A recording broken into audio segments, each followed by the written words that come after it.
Chers amis internautes, bonjour, bonsoir. 2016 n'est plus, paix à son âme. Ah, j'en ai vu mourir des années 50, très exactement. Je vais rentrer dans ma 51e année. Ah, j'en verrai mourir encore d'autres, quelques-unes, avant qu'une année m'engloutisse, comme d'autres, inévitablement. Enfin bon, gardons la pêche, gardons l'espoir.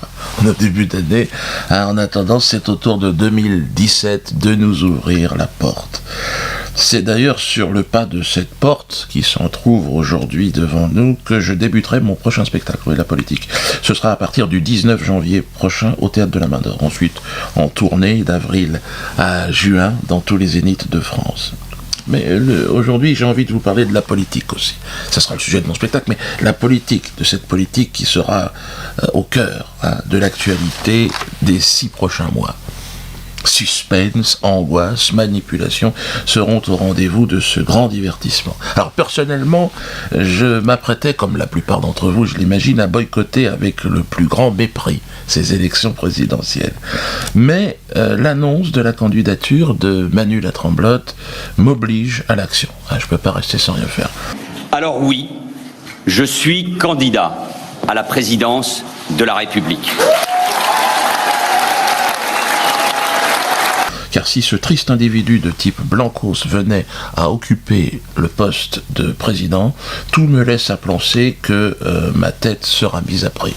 Ah ben il m'en veut, écoutez-le. Que nous ne pouvions pas accepter que la parole de Dieudonné Mbala, nourrie du néo-nazi Alain Soral, se propage dans des salles pendant des semaines.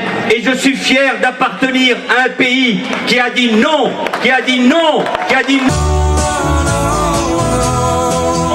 que nous n'accepterions pas que la parole antisémite, raciste, la haine se desserve. Et nous devons aller désormais jusqu'au bout.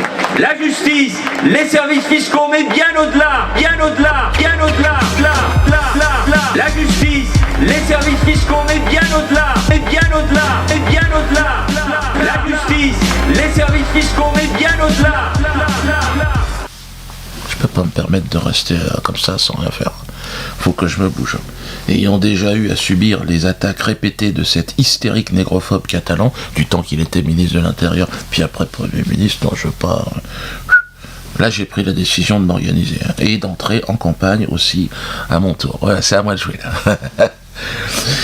Il s'agit d'un acte de légitime défense. Alors, la question qui s'est posée à moi a été de savoir comment intervenir efficacement dans le débat de l'élection présidentielle française, alors que je m'apprête à quitter le territoire durablement, définitivement, puisque je vais m'installer sur la terre de mes ancêtres au Cameroun.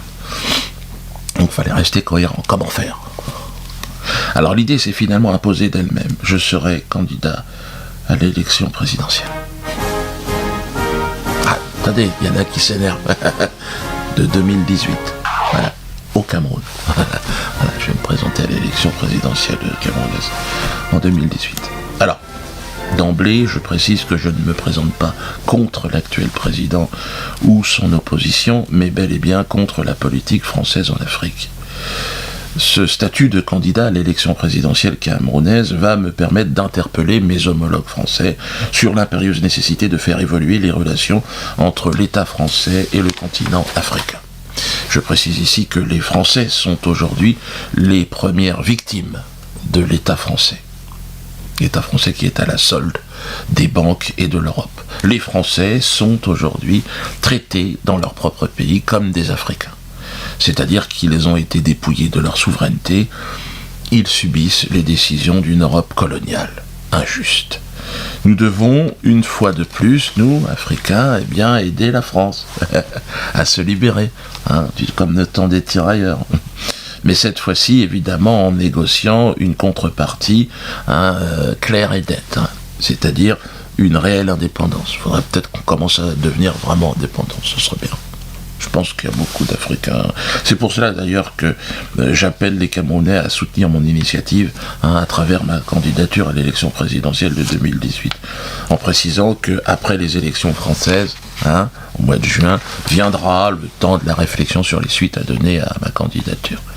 Pour l'heure, encore, rassemblons-nous pour porter ces questions essentielles à la survie de l'Afrique jusqu'au cœur de la campagne présidentielle française. Face à nous, sur l'échiquier politique, la France des Zemmour. Ah, eux, ils nous aiment pas. Pourtant, ils ont été un peu africains à un moment donné, mais cette France-là, ils nous aiment pas. Zemmour gagne du terrain, et ses idées. Cette France de Zemmour s'est trouvé un nouveau bouc émissaire, l'islam. L'islam 2017, on va en entendre parler. L'islam. Mais derrière l'islam, c'est encore et toujours l'Afrique et les Africains qui sont pointés du doigt, bien sûr. Ai-je besoin de le rappeler que la grande majorité, pour ne pas dire la quasi-totalité des musulmans de France, sont africains, ou d'origine africaine, français d'origine africaine. L'islam de France est un islam africain. Voilà. C'est l'Afrique. En fait, c'est l'Afrique. Car l'islam est un composant essentiel dans l'identité africaine. Je voudrais rassurer le petit blanc de France chrétien qui s'énerve en ce moment. Et qui se sent parfois, à juste titre d'ailleurs, envahi par les Africains. On en a eu un d'ailleurs sur le plateau de Niveau Zéro. Alors, le pauvre était énervé, à un moment donné, il a plein le cul des Arabes. Écoutez-le, je le fais mal. Front National, je connais des mecs qui travaillent à 30% si. Mais le Front National est à 30% aussi. C'est pas Taline qui l'a amené à 30%, c'est parce que les gens en ont plein le cul des Arabes. Plein le cul des Arabes. Voilà. Déjà, Arabes, c'est des Berbères, bon, bref. Ouais, je pense qu'il manque quelques petits QI là. Je voudrais en tout cas rassurer les Français que il existe ce même sentiment en Afrique, le sentiment d'être dépouillé de son identité, d'être violé dans son intimité culturelle, volé évidemment par rapport aux matières premières, tout ça. Une immense majorité des Africains qui vivent en France aspirent à une chose. C'est rentrer chez eux, je vous assure. Il faut pour cela que la relation entre la France et l'Afrique redevienne, ou devienne, je crois que le mot est mieux choisi, plus respectueuse.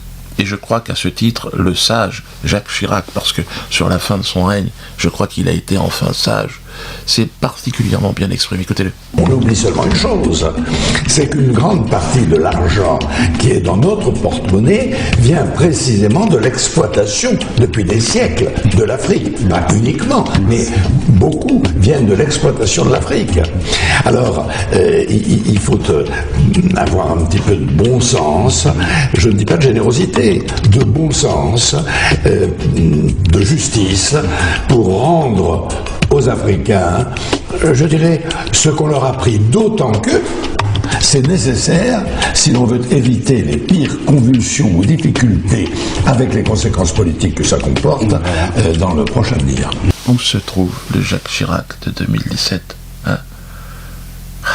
En tout cas, les quelques millions de Français d'origine africaine voteront pour lui, je n'en doute pas. Combien de jeunes Africains devront se perdre encore et encore dans des actes de violence inqualifiables avant que l'État français ne comprenne qu'il ne peut y avoir d'assimilation forcée. C'est impossible. Il est urgent d'organiser la rémigration pour ceux qui le souhaitent, l'organiser en France et également en Afrique. Le débat identitaire qui préoccupe les politiques français est vain. Au début des primaires, Sarkozy nous disait « Quand on devient français, nos ancêtres sont les Gaulois. » Au moment où vous devenez français, vos ancêtres, ce sont les Gaulois. Et c'est Vercingétorix. Mon père est hongrois, on ne m'a pas appris l'histoire de la Hongrie. Mon grand-père maternel est grec, on ne m'a pas appris l'histoire de la Grèce. Au moment où je suis français, j'aime la France, j'apprends l'histoire de France, je parle le français et mes ancêtres sont les ancêtres de la France. C'est ça l'assimilation. Comment pouvez-vous dire ça, M. Sarkozy, à un Kanak ou à un Africain ? Et quand on est européen, alors, ça veut dire que quoi, nos ancêtres sont quoi, vikings ? Je vous laisse avec vos délires, parce qu'on peut plus parler. Moi, mes ancêtres étaient bantous, voilà, des Bétis, des Erundo, donc je serai candidat à l'élection présidentielle, évidemment, du Cameroun, de là où se trouve mon identité, selon M. Sarkozy. C'est pas Angola, c'est pas les Gaulois. Pour le Cameroun, pour la paix, en tout cas je vous souhaite une bonne année. Et puis rassemblons-nous, pesons sur ces élections. Je crois que ça va être une bonne année à vous.